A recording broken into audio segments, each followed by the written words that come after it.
Basal मानदंड Basel norms क्या है? बैंक फॉर इंटरनेशनल सेटलमेंट केंद्रीय बैंकों का एक अंतर्राष्ट्रीय संगठन है। वर्ष 1930 में हेग समझौते में इसकी परिकल्पना की गई थी तथा इसी समझौते के तहत स्विट्जरलैंड के बेसल शहर में एक बैंकिंग संगठन की स्थापना की गई थी। वर्तमान में इसके तीनों सदस्य देश हैं। इसके प्रमुख कार्य निम्न प्रकार हैं: बैंकिंग सिद्धांतों का प्रतिपादन, केंद्रीय बैंकों के मध्य मौद्रिक तथा वित्तीय सहयोग को बढ़ावा देता है। ये केंद्रीय बैंकों और अंतर्राष्ट्रीय वित्तीय संस्थानों को वित्तीय सेवाएं भी प्रदान करता है। वर्ष 1974 में basal committee on banking supervision का गठन किया गया, जिसमें 10 देशों के केंद्रीय बैंकों के गवर्नर शामिल थे। उद्देश्य: बैंक द्वारा दिए गए ऋण के जोखिम को होने वाले नुकसान के समाधान हेतु इस समिति का गठन किया गया, जिसे इस संदर्भ में सिद्धांत प्रतिपादित करना था। बेसल वन, इसका प्रारंभ 1988 में हुआ, जिसमें पूंजी पर्याप्तता अनुपात कैर को रखने का प्रावधान किया गया, जिसमें CAR का तथ्य 8% रखने की बात कही थी। ये बैंकिंग जोखिम से संबंधित विश्व का पहला अंतर्राष्ट्रीय संगठन है। इसको स्वीकार करना राष्ट्रों के विवेक पर निर्भर करता है, अर्थात ये एक अबाध्यकारी समझौता है। भारत में भारतीय रिजर्व बैंक ने वर्ष 1999 में CAR के स्तर को 9% पर अपनाया है। बेसल दू वर्ष 2004 में इसे स्वीकार किया गया। इसके तहत CAR के स्तर को 8% रखा गया तथा भारतीय रिजर्व बैंक ने इसे 9% रखने की बात की थी तथा भारत ने इसे 2009 में अपनाया। बेसल 3, इसके लिए वर्ष 2010-11 में विश्व के केंद्रीय बैंकों का सम्मेलन हुआ, जिसमें इसे लागू करने की बात 2019 के मध्य तक स्वीकृत की गई थी, जिसमें CR का स्तर बढ़ाकर 10.5% कर दिया गया, जिसमें 8% पुराना CR तथा 2.5% पूंजी संरक्षण बफर CCB के रूप में रखा जाना था। वर्ष 2019 में कोविड-19 के कारण बेसल 3 की समय सीमा को वर्ष 2023 तक बढ़ा दिया गया है। मुद्रा बाजार, मनी मार्केट तथा पूंजी बाजार, कैपिटल मार्केट। मुद्रा तथा पूंजी में अंतर: किसी व्यवसाय में निवेश किया गया वो धन जो कि उत्पादन तथा पुनरुत्पादन में भूमिका निभाता है, उसे पूंजी, कैपिटल कहते हैं, जबकि व्यवसाय के दैनिक संचालन हेतु किया गया व्यय, मुद्रा, मनी कहलाता है। इसी प्रकार यदि किसी व्यवसाय में निवेश करने के लिए वित्त एकत्रित किया जाता है, उसे पूंजी बाजार कहते हैं, जबकि व्यवसाय के संचालन हेतु एकत्रित वित्त को मुद्रा बाजार कहते हैं। मुद्रा बाजार में अल्पकाल 1 वर्ष से कम के लिए पैसा एकत्रित किया जाता है, जबकि पूंजी बाजार में दीर्घकाल हेतु वित्त का एकत्रण किया जाता है। सूक्ष्म अवधि हेतु धन की आवश्यकता क्यों होती है? कार्यशील पूंजी, ऋण संबंधी आवश्यकताओं हेतु धन उपभोग व्यय, दीर्घकाल हेतु धन की आवश्यकता क्यों होती है? निवेश के लिए मुद्रा बाजार, मनी मार्केट। इस बाजार में अधिकतम 1 वर्ष की अवधि तक के लिए धन का संग्रहण किया जाता है। मुद्रा बाजार में धन का लेन देन 2 प्रकार का होता है। सुरक्षित लेन देन, ये संपार्श्विक सहित ऋण होता है, जिसमें उधार देने से पूर्व किसी संपार्श्विक को रखना आवश्यक होता है। असुरक्षित ऋण, ये संपार्श्विक विहीन ऋण संग्रहण का उपाय है, जिसमें बिना गिरवी रखे ही धन का लेन देन किया जाता है। मुद्रा बाजार के अभिकर्ता, इसका क्रियान्वयन ऑनलाइन माध्यमों के साथ किया जाता है, जिसमें निम्न अभिकर्ता होते हैं: बैंक, वित्तीय संस्थान, उदाहरण हेतु LIC, म्यूचुअल फंड, विदेशी संस्थागत निवेश कंपनियां, व्यक्ति, सरकार की ओर से RBI। मुद्रा बाजार के उपकरण: 1-2 कॉल मनी मार्केट, ये एक ऐसा बाजार है जिसमें अति अल्पकाल हेतु धन का लेन देन किया जाता है। इसमें 3 प्रकार के ऋण शामिल हैं। कॉल मनी, ऐसा बाजार जिसमें धन का लेन देन दिन, ओवरनाइट हेतु किया जाता है। नोटिस मनी, इसमें धन का लेन देन 2 दिन से लेकर 14 दिन की अवधि तक किया जाता है। अंतर बैंक टर्म मनी, इसमें धन का लेन देन 14 दिन से अधिक लेकिन 1 वर्ष से कम समयावधि हेतु किया जाता है। ये बाजार संपार्श्विक रहित होता है, अर्थात उधार के बदले कोई संपत्ति गिरवी नहीं रखी जाती है। इसमें वचनबद्धता पत्र, प्रॉमिसरी नोट्स ही पर्याप्त होता है। इस बाजार में ब्याज दरों का निर्धारण बाजार संचालित होता है। आवश्यकता क्यों? बैंक तथा अन्य वित्तीय संस्थानों की दैनिक आवश्यकताओं तथा अधिशेष के प्रबंधन हेतु इस बाजार की आवश्यकता होती है। कॉल मनी मार्केट के अभिकर्ता केवल उधार देने वाले Bharatiya Jeevan Bima Nigam, unit trust of India, NABARD. उधार लेने और देने वाले भारतीय तथा विदेशी वाणिज्यिक बैंक, सहकारी bank, discount and finance house of India limited, भारतीय प्रतिभूति निगम। 2. Bill market. Treasury bill. Treasury bill treasury bill Bharat सरकार की ओर से भारतीय रिजर्व बैंक द्वारा जारी किया जाता है। इसे 1 वर्ष से कम अवधि हेतु डिस्काउंट रेट पर जारी किया जाता है तथा अंकित मूल्य पर वापस लिया जाता है। ये पूर्णतः सुरक्षित होते हैं क्योंकि इस पर भारत सरकार की गारंटी होती है। ये बिल 3 प्रकार के होते हैं। 1. 91 दिन के ट्रेजरी बिल। 2. 1821 दिन के ट्रेजरी बिल। 3. 387 दिन के ट्रेजरी बिल। इन बिलों को राज्य सरकारें जारी नहीं कर सकती हैं। ये शून्य कूपन प्रतिभूति होते हैं जिस पर किसी भी प्रकार का ब्याज देने का प्रावधान नहीं होता है। इन्हें न्यूनतम 50,000 रुपये अथवा इसके गुणक के रूप में जारी किया जा सकता है। इसका लेनदेन ऑनलाइन माध्यमों से किया जाता है। सामान्यतः बैंक, वित्तीय संस्थान तथा बीमा कंपनियां आदि इस बिल को खरीद सकती हैं। नकद प्रबंधन पत्र, कैश मैनेजमेंट बिल। ये ट्रेजरी बिल के वो भाग होते हैं जिन्हें अधिकतम 91 दिन की अवधि हेतु जारी किया जा सकता है। इसका प्रारंभ वर्ष 2010 में किया गया था। 3. जमा पत्र, सर्टिफिकेट ऑफ डिपॉजिट्स। ये मोलभाव करने योग्य वचनबद्धता पत्र होते हैं। इन्हें बैंक तथा वित्तीय संस्थानों द्वारा न्यूनतम 1 लाख या उसके गुणक की राशि में जारी किया जा सकता है। इन पत्रों को डिस्काउंट पर जारी किया जाता है तथा ये डिस्काउंट मोलभाव के आधार पर निर्धारित किया जाता है। ये बात ध्यान देने योग्य है कि क्षेत्रीय ग्रामीण बैंक इन पत्रों को जारी नहीं कर सकती हैं। बैंक में इसकी परिपक्वता अवधि 7 दिन से लेकर 1 वर्ष तक की होती है, जबकि वित्तीय संस्थान द्वारा जारी सीडी की परिपक्वता अवधि 1 वर्ष से लेकर 3 वर्ष तक की होती है। कोई भी व्यक्ति, कॉरपोरेट, निगम, बैंक या कंपनी इसे खरीद सकती है। ये असुरक्षित प्रकृति के होते हैं।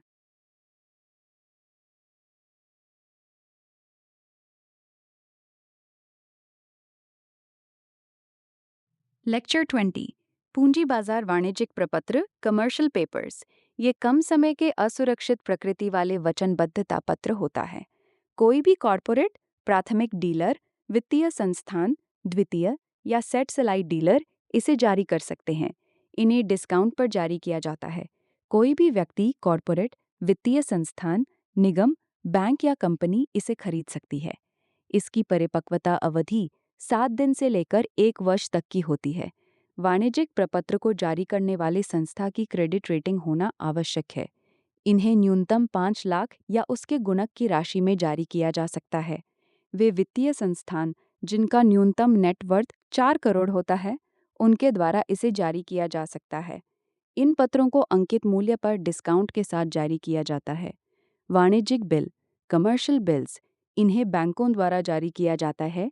इसका उपयोग निगमों तथा व्यापारियों द्वारा किया जाता है। इस बिल की गारंटी भारतीय रिजर्व बैंक द्वारा दी जाती है। इसे सामान्यतः 1 माह, 2 माह और 3 माह की अवधि हेतु जारी किया जाता है। इसे बिल ऑफ एक्सचेंज भी कहते हैं। इंटर कॉरपोरेट जमा बाजार, इंटर कॉरपोरेट डिपॉजिट मार्केट। ये एक ऐसा मंच है जहां विभिन्न कॉरपोरेट्स एक दूसरे को उधार देते हैं। इस बाजार का मुख्य उद्देश्य उन कॉरपोरेट्स की लिक्विडिटी तो दूर करना है जिनकी रेटिंग कम होती है।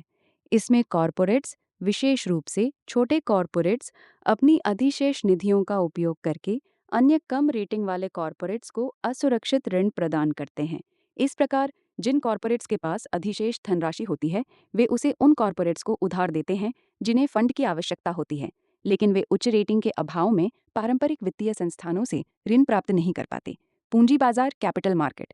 पूंजी बाजार, कैपिटल मार्केट वो बाजार जहां से निवेश हेतु दीर्घकालीन उधारी का एकत्रण किया जाता है, उसे पूंजी बाजार कहते हैं। अर्थात ये एक ऐसा बाजार है जिसमें 1 वर्ष से अधिक का लेन देन किया जाता है। पूंजी बाजार के प्रमुख उपकरण बॉन्ड, एंजल निवेशक, stock market, new investable fund, hedge fund आदि। पूंजी बाजार के प्रमुख उपकरण हैं। बॉन्ड बॉन्ड ये एक ऋण जुटाने का उपकरण है। इसके माध्यम से दीर्घकालीन ऋण को जुटाया जाता है। बॉन्ड का उपयोग कंपनियों, नगरपालिकाओं, राज्यों और संप्रभु सरकारों द्वारा परियोजनाओं और संचालन को वित्त पोषित करने के लिए किया जाता है। बॉन्ड के मालिक जारीकर्ता के ऋणधारक या लेनदार होते हैं। जब हम कोई बॉन्ड खरीदते हैं तो हम एक निर्दिष्ट अवधि में आवधिक ब्याज भुगतान, जिसे कूपन भुगतान के रूप में जाना जाता है, के बदले में जारीकर्ता को पैसा उधार देते हैं। जब बॉन्ड परिपक्व होता है तो जारीकर्ता बॉन्ड धारक को मूल राशि, जिसे अंकित मूल्य या सममूल्य के रूप में भी जाना जाता है, चुकाता है। लेक्चर 21 बॉन्ड बांड बॉन्ड ये एक ऋण जुटाने का उपकरण है। इसके माध्यम से दीर्घकालीन ऋण को जुटाया जाता है। जारीकर्ता के आधार पर बॉन्ड सरकारी बॉन्ड, गवर्नमेंट बॉन्ड, इन्हें सरकार द्वारा जारी किया जाता है। ब्रिटिश गवर्नमेंट बॉन्ड को गिल्ड एज्ड उपकरण भी कहा जाता है, क्योंकि ब्रिटिश काल में बॉन्ड के चारों किनारों पर सुनहरा बॉर्डर बनाया जाता था। कॉर्पोरेट बॉन्ड इसे कॉर्पोरेट संस्थान द्वारा जारी किया जाता है। बैंक तथा वित्तीय संस्थानों के बॉन्ड इसे बैंक तथा वित्तीय संस्थानों के द्वारा जारी किया जाता है। म्यूनिसिपल बॉन्ड इसे नगर निगमों द्वारा जारी किया जाता है। इंटरनेशनल बॉन्ड इसे दूसरे देशों में जारी किया जाता है। विशेषताओं के आधार पर बॉन्ड के प्रकार। सुरक्षित जारीकर्ता संस्था बॉन्ड की कीमत के समान संपत्ति गिरवी रखती है। असुरक्षित बॉन्ड इसके बदले संपत्ति गिरवी रखी जाती है। इन पर ब्याज दर अधिक होती है। क्यूमुलेटिव बॉन्ड इस बॉन्ड पर ब्याज एक साथ परिपक्वता अवधि पर दिया जाता है। नॉन क्यूमुलेटिव बॉन्ड इस पर ब्याज प्रत्येक वर्ष मिलता है। प्रतिदेय बॉन्ड रिडीमेबल बॉन्ड इसमें परिपक्वता तिथि पूर्व निश्चित रहती है। अप्रतिदेय बॉन्ड इरिडीमेबल बॉन्ड इस बॉन्ड पर परिपक्वता तिथि निश्चित नहीं होती है। इसमें ब्याज बॉन्ड की अवधि पर्यंत मिलता है, लेकिन अंकित मूल्य कभी नहीं मिलता है। पंजीकृत बॉन्ड रजिस्टर्ड बॉन्ड पंजीकृत बॉन्ड एक प्रकार का ऋण साधन है जिसमें बॉन्ड धारक की जानकारी जारीकर्ता के पास दर्ज होती है। इसका मतलब है कि जारीकर्ता के पास बॉन्ड धारकों का रिकॉर्ड होता है, जिसमें उनके नाम, पते और अन्य विवरण शामिल होते हैं। बियरर बॉन्ड एक प्रकार का ऋण साधन है जो जारीकर्ता के पास पंजीकृत नहीं होता है। इसका मतलब है कि बॉन्ड धारक का कोई रिकॉर्ड नहीं रखा जाता है और बॉन्ड का स्वामित्व भौतिक प्रमाण पत्र रखने वाले व्यक्ति के पास होता है। कॉलेबल बॉन्ड कॉल करने योग्य बॉन्ड एक प्रकार का ऋण साधन है जिसे जारीकर्ता के विवेक पर इसकी परिपक्वता से पहले जारीकर्ता द्वारा भुनाया जा सकता है। पुट्टेबल बॉन्ड एक प्रकार का ऋण साधन है जिसे निवेशक के विवेक पर इसकी परिपक्वता से पहले निवेशक द्वारा जारीकर्ता को वापस बेचा जा सकता है। ये निवेशक को ब्याज दरों में बढ़ोतरी के मामले में खुद को नुकसान से बचाने की सुविधा देता है। Tax saving bond TSB Bharat सरकार द्वारा जारी एक प्रकार का बॉन्ड है। ये निवेशकों को आयकर अधिनियम 1961 की धारा 80C के तहत कर लाभ प्रदान करता है। इसमें निवेश किए गए धन पर भुगतान किए गए ब्याज पर आयकर नहीं लगता है। फ्लोटिंग इंटरेस्ट रेट बॉन्ड वो बॉन्ड जिसकी ब्याज दरों में परिवर्तन प्रत्येक 6 माह में बाजार के अनुसार होता रहता है। भारत सरकार द्वारा प्रथम बार जुलाई 2020 में फ्लोटिंग इंटरेस्ट रेट बॉन्ड जारी किया गया है। इन्फ्लेशन इंडेक्स्ड बॉन्ड एक प्रकार का ऋण है जो सरकार द्वारा जारी किया जाता है। ये बॉन्ड निवेशकों को मुद्रास्फीति के खिलाफ सुरक्षा प्रदान करने के लिए डिजाइन किए गए हैं। इसका मतलब है कि वे मुद्रास्फीति से बंधे हैं, इसलिए मूल निवेश और ब्याज का हिस्सा दोनों मुद्रास्फीति दर के साथ बढ़ते और घटते हैं। Lecture 22 mutual fund, hedge fund और एंजल निवेशक विशेष बॉन्ड, स्पेशल बॉन्ड सिक्योरिटीज। इस बॉन्ड के माध्यम से सरकार धन जुटाकर इच्छानुसार व्यय नहीं कर सकती है, बल्कि इसे विशिष्ट उद्देश्यों हेतु जारी किया जाता है। भारत में 1990 के दशक से इस बॉन्ड का प्रारंभ हुआ। भारत का प्रथम विशेष बॉन्ड आयल बॉन्ड था। हाल ही में भारतीय खाद्य निगम ने भंडार गृहों की स्थापना हेतु विशेष बॉन्ड जारी किया है तथा सरकार द्वारा उर्वरक बॉन्ड भी जारी किए गए हैं। Oil bond, food corporation of India bond, fertiliser bond, पुनःपूंजीकरण बॉन्ड तथा पावर बॉन्ड भारत में अभी तक जारी प्रमुख विशेष बॉन्ड हैं। नोट: आरबीआई इन्हें प्रिंट करके जारी नहीं कर सकता है। विशेष बॉन्ड को बैंक के वैधानिक तरलता अनुपात के रूप में नहीं रखे जा सकते हैं तथा इन पर रेपो दर के आधार पर उधार भी नहीं मिलता है। ग्रीन बॉन्ड ये भी एक ऋण साधन है जिसका प्रयोग नवीकरणीय ऊर्जा, अपशिष्ट प्रबंधन, स्वच्छ परिवहन आदि में निवेश करने हेतु किया जाता है। इसके माध्यम से कंपनियां धन जुटाती हैं। वर्ष 2007 से वैश्विक बाजार में ग्रीन बॉन्ड्स का विक्रय हो रहा है। वर्ष 2015 के पेरिस जलवायु समझौते में भारत ने पेरिस समझौते के प्रति प्रतिबद्धता जाहिर की तथा वर्ष 2022 तक ग्रीन परियोजनाओं में $200 बिलियन के निवेश की घोषणा की। भारत की ओर से आईडीबीआई, एक्सिस बैंक, एनटीपीसी तथा एसबीआई ने ग्रीन बॉन्ड जारी किए। ग्रीन बॉन्ड सिद्धांत 2015 वैश्विक स्तर पर बैंकों के समूह ने ग्रीन बॉन्ड सिद्धांत का विकास किया क्योंकि पेरिस समझौते के पश्चात ग्रीन बॉन्ड मार्केट तीव्र गति से विकसित हो रहा था। ये बैंकों के मध्य एक स्वैच्छिक सिद्धांत है तथा जारीकर्ता संस्थानों हेतु दिशानिर्देशों का विकास किया गया, जिसमें बॉन्ड से एकत्रित धन निवेश की संबंधी सूची जारी की गई है, जिसमें नवीकरणीय ऊर्जा, सतत अपशिष्ट प्रबंधन, ऊर्जा दक्षता, जैव विविधता संरक्षण, सतत भूमि, स्वच्छ परिवहन, सतत जल प्रबंधन, जलवायु परिवर्तन अनुकूलन आदि पर निवेश शामिल है। सॉवरेन ग्रीन बॉन्ड, इसे किसी देश की सरकार द्वारा जारी किया जाता है। इसकी अन्य विशेषताएं ग्रीन बॉन्ड के समान होती हैं। ब्लू बॉन्ड, ऐसे बॉन्ड जिनसे अर्जित धन को महासागरीय क्षेत्र में निवेश किया जाता है उसे ब्लू बॉन्ड कहते हैं। इंटरनेशनल बॉन्ड, इंटरनेशनल बॉन्ड कहते हैं जब अंतर्राष्ट्रीय बाजार से धन जुटाने के लिए बॉन्ड जारी किया जाता है तो उसे अंतर्राष्ट्रीय बॉन्ड कहते हैं। भारत सरकार द्वारा मसाला बॉन्ड जारी किया जाता है, हांगकांग डिस्काउंट बॉन्ड जारी करता है तथा जापान समुराई बॉन्ड जारी करता है। मसाला बॉन्ड भारत द्वारा विदेशों में रुपए में जारी किया जाता है। इस बॉन्ड की न्यूनतम परिपक्वता अवधि 3 वर्ष होती है तथा इसके द्वारा केवल अवसंरचनात्मक परियोजनाओं में ही निवेश किया जा सकता है। पूंजी बाजार तथा रियल स्टेट इसे जारी नहीं कर सकते। वर्ष 2014 में इंटरनेशनल फाइनेंस कॉरपोरेशन (IFC) द्वारा इसे भारत की ओर से जारी किया गया था। इंडिया कॉर्पोरेट ने वर्ष 2015 में इसे जारी किया है। इसके अलावा India bulls housing, HDFC bank, NHAI तथा NTPC ने भी इसे जारी किया है। 2017 में नवीन नियमा, इसे विदेशी पोर्टफोलियो निवेश FPI का अंग नहीं माना जाएगा, बल्कि इसे बाह्य वाणिज्यिक उधारी एक्सटर्नल कमर्शियल बोरोइंग का अंग माना जाएगा। इससे रुपए में निवेश करना होगा, डॉलर में नहीं। इससे डॉलर के मूल्य में होने वाले उतार चढ़ाव से कोई प्रभाव नहीं पड़ता है। रुपए को विश्व स्तर पर पहचान मिलेगी। इंटरनेशनल फाइनेंस कॉरपोरेशन (IFC) ये विश्व बैंक की एक सहायक संस्था है जिसका मुख्य उद्देश्य विकासशील देशों के विकास हेतु इंफ्रा प्रोजेक्ट के लिए संसाधन जुटाना है। ये विकासशील देशों की प्रतिभूतियों को विदेशी बाजार में बेचने में सहायता करती है। ये गैर लाभकारी उद्देश्यों हेतु गठित संस्था है। Bond yield, bond yield, bond पर होने वाले लाभ को बॉन्ड यील्ड कहा जाता है। जैसे 1000 रुपये के बॉन्ड पर 10% की वार्षिक ब्याज की दर से 3 वर्ष में अंकित मूल्य ब्याज सहित 300 रुपये प्राप्त होती है तो 300 रुपये को बॉन्ड यील्ड कहा जाता है। बॉन्ड यील्ड का घटना बढ़ना बॉन्ड की मांग में कमी या वृद्धि होती रहती है। यदि RBI रेपो दर कम कर देता है तो लोग उधार लेकर बॉन्ड खरीदने लगते हैं, जिससे बॉन्ड की मांग बढ़ जाती है तथा बॉन्ड महंगे हो जाते हैं। परिणाम स्वरूप बॉन्ड पर लाभ या बॉन्ड यील्ड कम हो जाती है। सरकार जब नवीन बॉन्ड जारी करती है तब बॉन्ड यील्ड में उतार चढ़ाव आता है। वैश्विक आर्थिक परिदृश्य, यदि US में बॉन्ड यील्ड बढ़ जाता है तो अमेरिका के निवेशक अमेरिका में ही निवेश करते हैं। परिणाम स्वरूप भारत में खरीदार कम हो जाते हैं। परिणाम स्वरूप बॉन्ड की मांग कम हो जाती है तथा बॉन्ड की कीमत कम हो जाती है और बॉन्ड पर होने वाला लाभ बढ़ जाता है। यदि शेयर मार्केट गिरता है तो लोग शेयर से पैसा निकालकर बॉन्ड में निवेश करेंगे, जिससे बॉन्ड की मांग बढ़ जाती है तथा बॉन्ड यील्ड कम हो जाती है। Lecture 23, mutual fund, hedge fund और शेयर बाजार म्यूचुअल फंड। म्यूचुअल फंड एक ऐसी कंपनी है जो कई निवेशकों से पैसे इकट्ठा करती है और उस पैसे को स्टॉक, बॉन्ड और अल्पकालिक ऋण जैसी प्रतिभूतियों सिक्योरिटीज में निवेश करती है। म्यूचुअल फंड की संयुक्त होल्डिंग्स को उसका पोर्टफोलियो कहा जाता है। निवेशक म्यूचुअल फंड में शेयर खरीदते हैं। प्रत्येक शेयर म्यूचुअल फंड में निवेशक के हिस्से के स्वामित्व और उससे होने वाली आय का प्रतिनिधित्व करता है।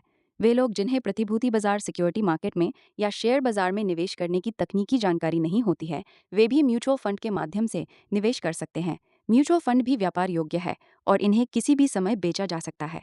इसकी सीमा 100 रुपये से लेकर अधिकतम कुछ भी हो सकती है। इन्हें सेबी एसिबा द्वारा विनियमित किया जाता है।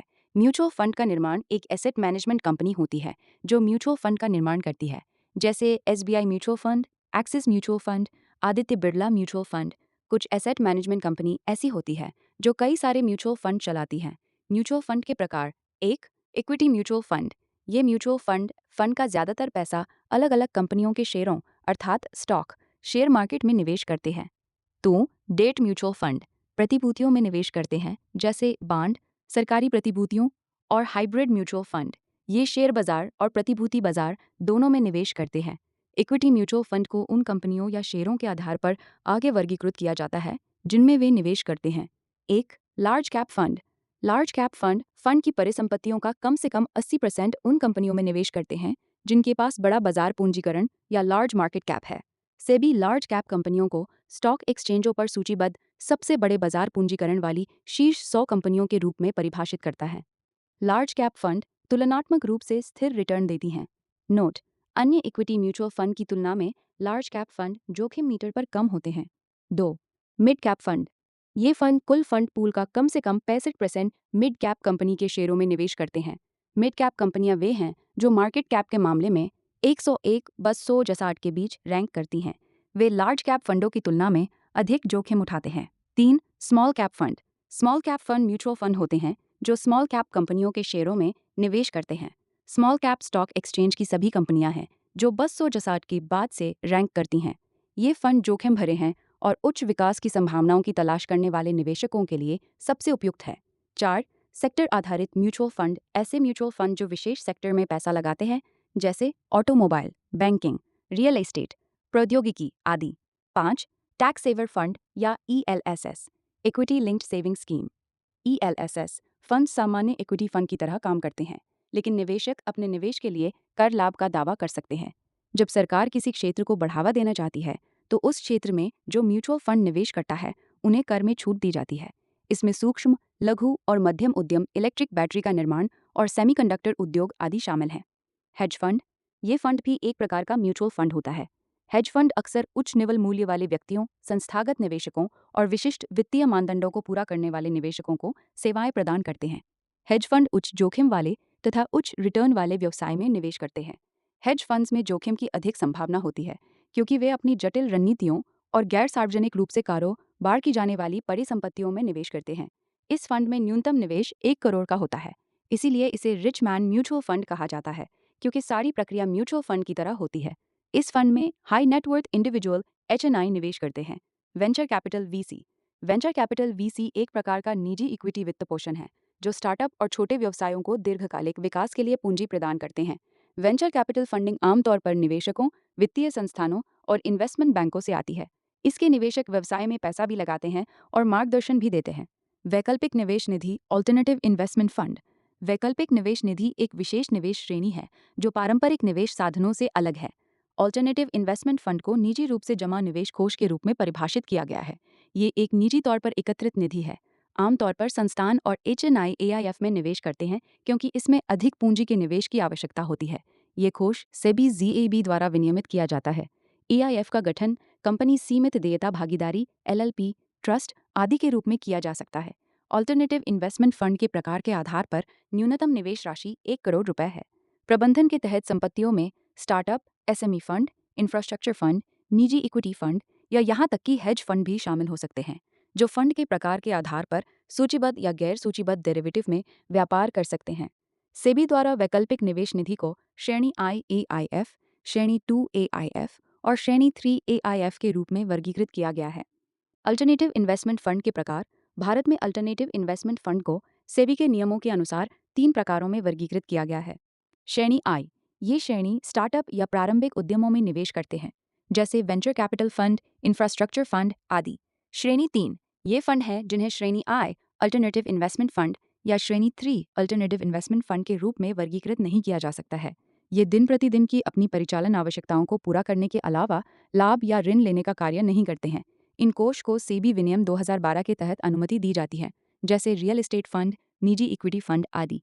श्रेणी 3 प्रकार का फंड हेज फंड या ऐसे फंड में निवेश करते हैं जो अल्पकालिक रिटर्न बनाने के उद्देश्य से व्यापार करता है और जटिल और विविध ट्रेडिंग रणनीतियों को नियोजित कर सकता है, जैसे कि आर्बिट्राज, डेरिवेटिव ट्रेडिंग और ओपन एंडेड फंड का उपयोग करना। एंजल निवेशक, एंजल इन्वेस्टर: एंजल निवेशक वो व्यक्ति या कंपनी है जो स्टार्टअप व्यवसायों के लिए स्वामित्व इक्विटी या परिवर्तनीय ऋण के बदले में पूंजी प्रदान करता है। ये व्यवसाय को कठिन शुरुआती चरणों से गुजरने में मदद करने के लिए एकमुश्त निवेश या निरंतर पूंजी प्रदान करते हैं। एंजल निवेशक निवेश के साथ साथ सलाह भी देता है। ये बदले में स्टार्टअप में हिस्सेदारी लेता है। एंजल निवेशक का विकास 1990 के दशक में वेब आधारित वेब बेस्ड व्यवसाय तेजी से आगे बढ़ा। इससे एंजल निवेशक काफ़ी लोकप्रिय हुए, जैसे फेसबुक, अमेजॉन, फ्लिपकार्ट आदि में पैसा एंजल निवेशकों ने ही लगाया था। 2013 में स्टार्टअप के माध्यम से देश में उद्यमिता को आगे बढ़ाने के लिए सेबी ने भारत में एंजल निवेशकों के लिए कुछ मापदंड बनाए। 2016 में भारत सरकार ने स्टार्टअप इंडिया शुरू किया, जिसके तहत नए स्टार्टअप में एंजल निवेशकों को काफ़ी महत्व दिया गया। एंजल निवेशकों के लिए मानदंड: एंजल निवेशक उन कंपनियों में निवेश करेंगे जो भारत में स्थापित की जा रही हों। जिस कंपनी में निवेश करेंगे वो 3 साल से अधिक पुरानी न हो। एंजल निवेशक के रूप में सूचीबद्ध होने के लिए कम से कम 10 करोड़ की पूंजी होनी चाहिए। एक स्टार्टअप में न्यूनतम 25 लाख का निवेश होगा। जिस स्टार्टअप में पैसा लगाया जा रहा हो उसके साथ एंजल निवेशकों का पारिवारिक संबंध नहीं होना चाहिए। एंजल निवेशक सेबी के पास वैकल्पिक निवेश कोष AIF के रूप में पंजीकृत होंगे। निधि कंपनी ये ऐसी कंपनी होती है जो अपने सदस्यों के बीच उधार देती है तथा उधार लेती है। इसे कंपनी अधिनियम 2013 की धारा 407 के तहत मान्यता प्राप्त होती है। इन्हें permanent fund, benefit fund, mutual benefit fund और म्यूचुअल बेनिफिट कंपनी के नाम से जाना जाता है। RBI इनकी जमा स्वीकृत गतिविधियों, डिपॉजिट एक्सेप्टेंस एक्टिविटीज को दिशा निर्देश देती है। ये कंपनियां कॉरपोरेट मामलों के मंत्रालय द्वारा प्रशासित होती हैं। दक्षिण भारत में ये अधिक लोकप्रिय हैं। लगभग 80% निधि कंपनी तमिलनाडु में कार्यरत है। लेक्चर 24 शेयर बाजार व्यापारिक गतिविधियों का एक वृहद और जटिल नेटवर्क होता है जहां कंपनियों के शेयर खरीदे और बेचे जाते हैं जो धोखाधड़ी और अन्य अनुचित व्यापारिक प्रथाओं के खिलाफ कानूनों द्वारा संरक्षित हैं। ये निवेशकों और कंपनियों के बीच पैसे के आवागमन को सक्षम करके आधुनिक अर्थव्यवस्थाओं में एक महत्वपूर्ण भूमिका निभाता है। इस बाजार में कंपनियां व्यवसाय शुरू करने, विस्तार करने या ऋण चुकाने के लिए भारी मात्रा में धन जुटाती हैं। शेयर बाजार में शेयर खरीदने का अर्थ होता है कि निवेशक कंपनी के कुछ प्रतिशत मालिकाना हक को खरीद रहे हैं, यानी उस कंपनी को लाभ होगा तो लाभ का कुछ प्रतिशत निवेशकों को भी मिलेगा और हानि होगी तो भी उस हानि का प्रतिशत भी निवेशक को भी वहन करना पड़ेगा। कंपनियों के प्रकार। कंपनी अधिनियम 2013 के अनुसार कंपनियां दो प्रकार की होती हैं। एक निजी कंपनी। निजी कंपनियों के लिए सदस्यों की संख्या कम से कम 2 और अधिकतम 200 तक सीमित है। दो सरकारी कंपनी। सरकारी कंपनियों के लिए सदस्यों की संख्या कम से कम 2 और अधिकतम कितनी भी हो सकती है। कंपनी की देनदारियों का दायित्व सिर्फ कंपनी के समयकाल व परिसंपत्तियों तक ही सीमित है। पब्लिक लिमिटेड कंपनी उसी समूह की किसी अन्य कंपनी का पैसा या शेयरधारकों की व्यक्तिगत संपत्ति पर इसका कोई उत्तरदायित्व नहीं बनता है। कंपनी एक स्टॉक एक्सचेंज में सूचीबद्ध होती है जहां उसके शेयर का कारोबार होता है। स्टॉक एक्सचेंज संगठित और विनियमित स्थान है। आजकल ज्यादातर व्यापार आभासी हैं जहां स्टॉक और अन्य प्रकार की प्रतिभूतियां खरीदी और बेची जाती हैं। वे कंपनियों को अपने स्टॉक और बॉन्ड को जनता को बेचकर पैसे जुटाने के लिए एक मंच प्रदान करके वित्तीय प्रणाली में एक महत्वपूर्ण भूमिका निभाते हैं। डच ईस्ट इंडिया कंपनी पहली कंपनी थी जिसने वर्ष 116 में अपने शेयर जारी किए। एक बार जब कोई कंपनी सार्वजनिक हो जाती है तो उसके शेयरों का स्टॉक मार्केट में स्वतंत्र रूप से कारोबार किया जा सकता है। इसका अर्थ है कि निवेशक आपस में शेयर खरीद और बेच सकते हैं। ये शेयरों के लिए द्वितीयक बाजार है और अधिकांश कारोबार स्टॉक एक्सचेंजों के माध्यम से किया जाता है। शेयर बाजार में शेयरों का व्यापार ज्यादातर ऑनलाइन और अंशतः भौतिक रूप से होता है, जो कंपनियों के आंशिक स्वामित्व का प्रतिनिधित्व करता है। स्टॉक एक्सचेंज में ब्रोकर के माध्यम से शेयरों की खरीद बिक्री होती है। स्टॉक एक्सचेंज में शेयर के अलावा सरकारी प्रतिभूतियों और म्यूचुअल निधियों इत्यादि भी खरीद बेचे जाते हैं। भारत में स्टॉक एक्सचेंज BSE ली, National Stock Exchange of India ली, कलकत्ता स्टॉक एक्सचेंज ली, Metropolitan Stock Exchange of India ली, बॉम्बे स्टॉक एक्सचेंज BSE, ये एशिया का पहला स्टॉक एक्सचेंज है। इसमें 5,000 कंपनियां सूचीबद्ध हैं। BSE भारतीय बाजार की विविधता को दर्शाती है। इसके इंडेक्स को सेंसेक्स कहा जाता है। ये शेयर मार्केट का बेंचमार्क इंडेक्स है। इस इंडेक्स में 30 बड़ी ब्लू चिप कंपनियों के शेयर इसमें शामिल हैं। इसमें विभिन्न क्षेत्रों की शीर्ष कंपनियां होती हैं।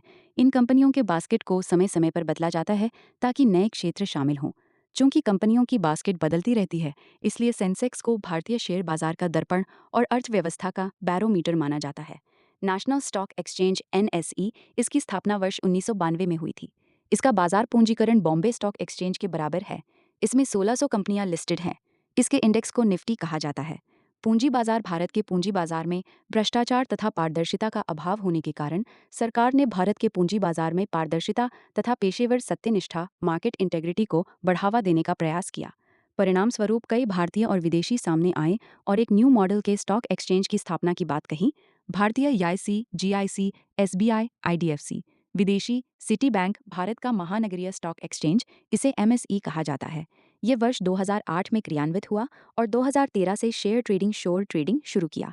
पूंजी बाजार मुद्रा, कैपिटल मार्केट मनी और ब्याज दर इंटरेस्ट रेट में मुख्यतः व्यापार करता है। PSBs तथा इंडियन प्राइवेट बैंक द्वारा इसकी स्थापना की गई। United stock Exchange of India 2010 में इसकी स्थापना हुई है। PSBs यस्किन और स्टैंडर्ड चार्टर्ड बैंक तथा इंडिया कॉर्पोरेट हाउस द्वारा इसकी स्थापना की गई थी। व्यापारिक वित्तीय साधनों का व्यापार करता है। India international exchange India, India international exchange limited, India INX Bharat का पहला अंतर्राष्ट्रीय स्टॉक एक्सचेंज है, जिसे बॉम्बे स्टॉक एक्सचेंज BSE की सहायक कंपनी के रूप में लॉन्च किया गया है। ये गुजरात में गिफ्ट सिटी के अंतर्राष्ट्रीय वित्तीय सेवा केंद्र में स्थित है। इसकी स्थापना वर्ष 2017 में हुई थी।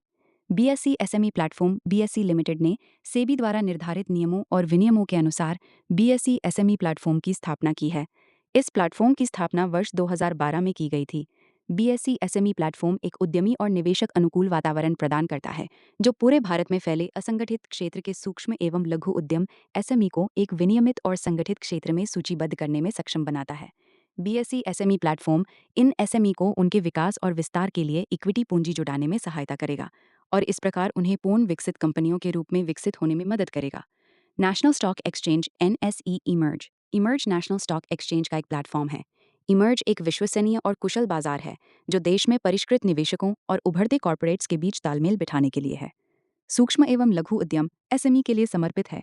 इसमें बीएसई एसएमई प्लेटफॉर्म के समान सभी विशेषताएं हैं। कमोडिटी एक्सचेंज जिस प्रकार स्टॉक एक्सचेंज में शेयर, प्रतिभूतियां, बॉन्ड, क्रेडिट पेपर आदि जैसे वित्तीय उत्पादों का कारोबार होता है, उसी प्रकार कमोडिटी एक्सचेंज में गैर वित्तीय उत्पादों जैसे कि कृषि उत्पाद, गेहूं, तिल, सरसों, कपास तथा सोना, चांदी जैसे उत्पादों का कारोबार होता है। भारत में निम्न कमोडिटी एक्सचेंज हैं: multi commodity exchange of India लीना, नेशनल कमोडिटी और डेरिवेटिव लीना, इंडियन कमोडिटी एक्सचेंज लीना, national multi commodity exchange of India, spot exchange. Spot exchange से तात्पर्य ऐसे ट्रेडिंग एक्सचेंज से है जो कृषि उत्पादों, बहुमूल्य धातुओं जैसे सोना, चांदी आदि का व्यापार तो करते हैं, साथ ही इनकी आपूर्ति भी सुनिश्चित करते हैं। इसके तहत व्यापार करने वाले विक्रेता की आपूर्ति देनी होती है और खरीदार को आपूर्ति लेनी पड़ती है। यह स्टॉक एक्सचेंज सप्लाई चेन से जुड़े विभिन्न अवसंरचना का भी विकास करता है, जैसे गुणवत्ता प्रमाणन, भंडार गृह, रशीद आदि। भारत में वर्तमान में 4 स्पॉट एक्सचेंज कार्य कर रहे हैं: national spot exchange NCDEX, e market ली, रिलायंस स्पॉट एक्सचेंज इंफ्रास्ट्रक्चर ली, इंडियन बुलियन स्पॉट एक्सचेंज ली, initial public offer, initial public offering, IPO. Initial public offer IPO एक ऐसी प्रक्रिया है जिसके द्वारा कोई निजी कंपनी पहली बार जनता को अपने शेयर बेचकर सार्वजनिक रूप से कारोबार करने वाली कंपनी बन जाती है। जब कोई कंपनी लोगों से पैसा एकत्र करना चाहती है तो उसे स्टॉक एक्सचेंज में सूचीबद्ध होना पड़ता है। आईपीओ कंपनियों को प्राथमिक बाजार के माध्यम से शेयरों की पेशकश करके पूंजी प्राप्त करने का अवसर प्रदान करते हैं। जब कोई कंपनी अपने आईपीओ की योजना बनाना शुरू करती है, तब से लेकर उसके शेयर जनता को बेचे जाने तक उसे कड़े नियमों और वित्तीय प्रकटीकरण कानूनों का पालन करना होता है। इनिशियल पब्लिक ऑफर आईपीए लाने की प्रक्रिया चरण 1 उच्च निवेश bank merchant bank initial public offer लाने के लिए बैंक और कंपनी के बीच समझौता होगा कि बैंक कंपनी को शेयर का मूल्य बताएगा, बैंक कंपनी की तरफ से शेयर ट्रेडिंग करेगा, बैंक सेबी के पास कंपनी के सारे डॉक्यूमेंट्स फाइल करेगा। चरण 2 अंडरराइटिंग अंडरराइटिंग बैंक इस बात की गारंटी लेता है कि कंपनी आईपीओ में जितने शेयर लेकर आ रही है, यदि ये शेयर बाजार में नहीं बिके तो बैंक इन्हें खरीद लेगा। B syndicate underwriting syndicate underwriting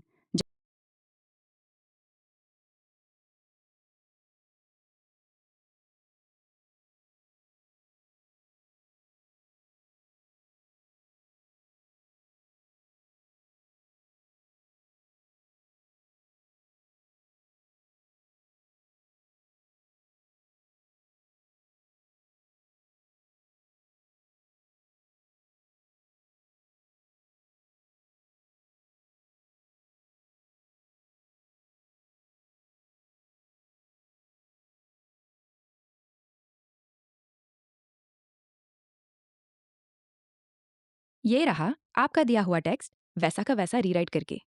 चरण 100 अंडरराइटिंग अंडरराइटिंग बैंक इस बात की गारंटी लेता है कि कंपनी आईपीओ में जितने शेयर लेकर आ रही है, यदि ये शेयर बाजार में नहीं बिके तो बैंक इन्हें खरीद लेगा। बी सिंडिकेट अंडरराइटिंग जब आईपीओ बड़ा होता है तो मुख्य बैंक कई अन्य बैंकों का समूह बना लेता है तथा सबको कुछ अंश भाग आवंटित करता है। सी रेड हेरिंग प्रोस्पेक्टस इसमें प्रमोटर की विवरण होती है, कंपनी के अन्य शेयर होल्डर्स की विवरण, कंपनी के पूंजी की जानकारी, कंपनी की वृद्धि, भविष्य के बिजनेस की योजना। बैंक ये सारे विवरण सेबी को देगा। आईपीओ के साथ ये सारी जानकारी पब्लिक में रखी जाती है क्योंकि जो निवेशक शेयर खरीदेगा उसके पास जानकारी होनी चाहिए। चरण 3 मूल्य निर्धारण बैंक करता है, कंपनी की कुल वैल्यूएशन की जाती है। उदाहरण है जथास लाख सियासकर कंपनी कहती है कि इसमें से 20% शेयर बेचना चाहती है, यानी 2000 सीआर पब्लिक से इकट्ठा करना चाहती है। निर्गत मूल्य 200 रुपये, शेयरों की संख्या 10 करोड़, न्यूनतम लॉट साइज 50 शेयर या मल्टीपल। चरण 100 वितरण डिस्ट्रीब्यूशन जब मांग अधिक होती है तो प्रतिशत निश्चित कर दिया जाता है, जैसे 15%, 35%, 50%। क्वालिफाइड इंस्टीट्यूशनल बायर जैसे LIC, pension fund, mutual fund 50%, high net worth individual 15%, खुदरा निवेशक 35%। चरण 100 स्टॉक एक्सचेंज में सूचीबद्धता। उपर्युक्त सभी चरणों के बाद शेयर स्टॉक एक्सचेंज जैसे बीएसईज एंड एनएसई में सूचीबद्ध होता है। इसके बाद 3-5 दिनों के लिए शेयर को बोली के लिए रखा जाता है। प्राथमिक और द्वितीयक बाजार। प्राथमिक बाजार ऐसा बाजार है जहां किसी कंपनी द्वारा पहली बार जनता को नए शेयर जारी करती है। इसे न्यू इशू मार्केट भी कहा जाता है। द्वितीयक बाजार ऐसा बाजार है जहां आईपीओ के बाद पहले से स्टॉक एक्सचेंज में सूचीबद्ध कंपनियों के स्टॉक, बॉन्ड, म्यूचुअल फंड इत्यादि जैसी प्रतिभूतियों का दैनिक आधार पर कारोबार होता है। द्वितीयक बाजार को आफ्टर इशू मार्केट के रूप में भी जाना जाता है। IPO grey market. जब कोई कंपनी आईपीओ लेकर आने की घोषणा करती है तो कुछ निवेशक आईपीओ लाने से पहले ही कंपनी के शेयर खरीद लेते हैं। इसे ही ग्रे मार्केट कहते हैं। ये शेयर जिस दर पर खरीदे जाते हैं उसे कोटक दर कहते हैं। ये पूर्णतः अनौपचारिक बाजार होता है। शेयर की खरीद निजी तौर पर की जाती है। सब कुछ वैसा ही है जैसा आपने दिया था।